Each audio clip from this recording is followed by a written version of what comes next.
On September 9, 1999, the Organization of African Unity's heads of state and government issued the Surrey Declaration, which called for the formation of an African Union, AU.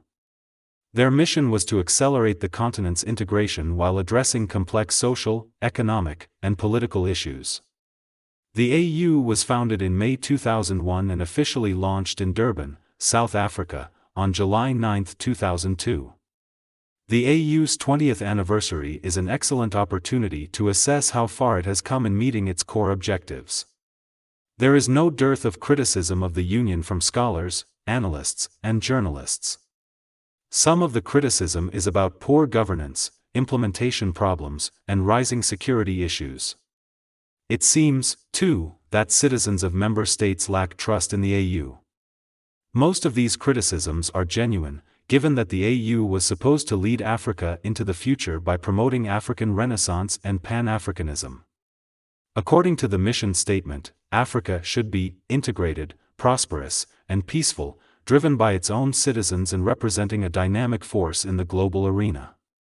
African leaders' commitment remains the most pressing impediment to African renaissance and development. The AU's governance is only as good as its leadership.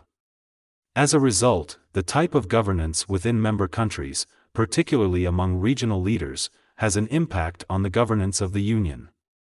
The differences between the hope inspired by the Union at its inception and the reality of dashed hopes 20 years later can be partly linked to the quality of leadership in countries that champion the current AU. Despite the governance issues, the AU made some progress in peacekeeping across the continent in December 2003 by establishing the African Standby Force. The force is decentralized and regionally coordinated to ensure effective operation. It will be responsible for managing insurgency-related conflicts in various countries.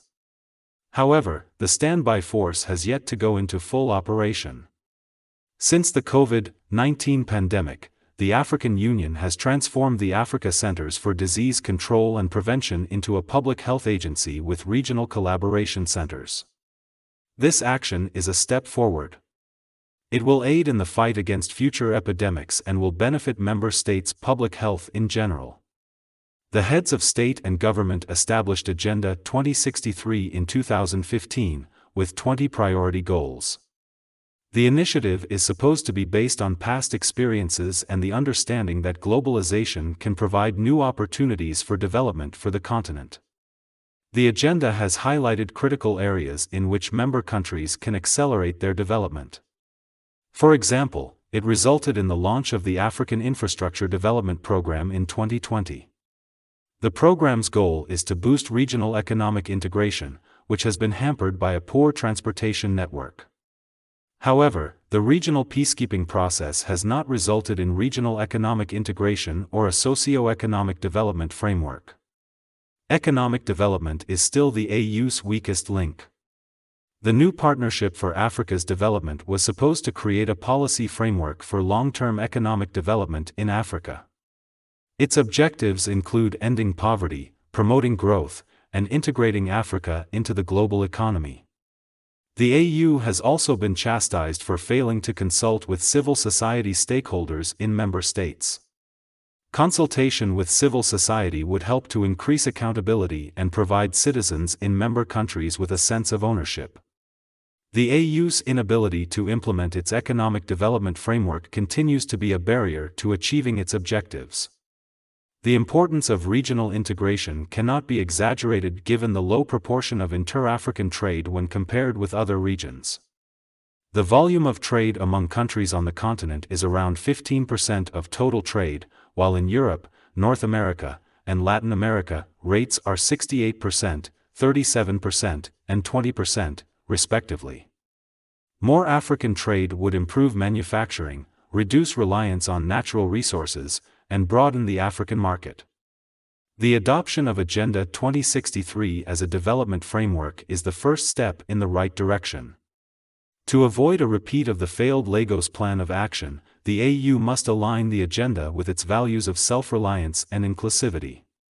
To accomplish this, the Agenda 2063 agency must broaden its consultations with civil society and stakeholders from member countries. This would increase citizen participation in member states, improve information sharing, and tighten accountability. One of the most difficult challenges confronting the AU is project funding. It continues to rely on outside funding for its own operations. A solution would be a legally binding institutional arrangement in which members must contribute funds and face penalties if they do not. The AU has had a rocky 2 decades, beset by intertwined issues of governance, external dependence, and insufficient capacity. These issues, however, are not insurmountable. A prosperous and united Africa is within reach if the AU addresses its core issues and encourages greater participation by citizens of member states. Thanks for watching. If you like this type of content, make sure you subscribe and turn on the notification bell for more stories.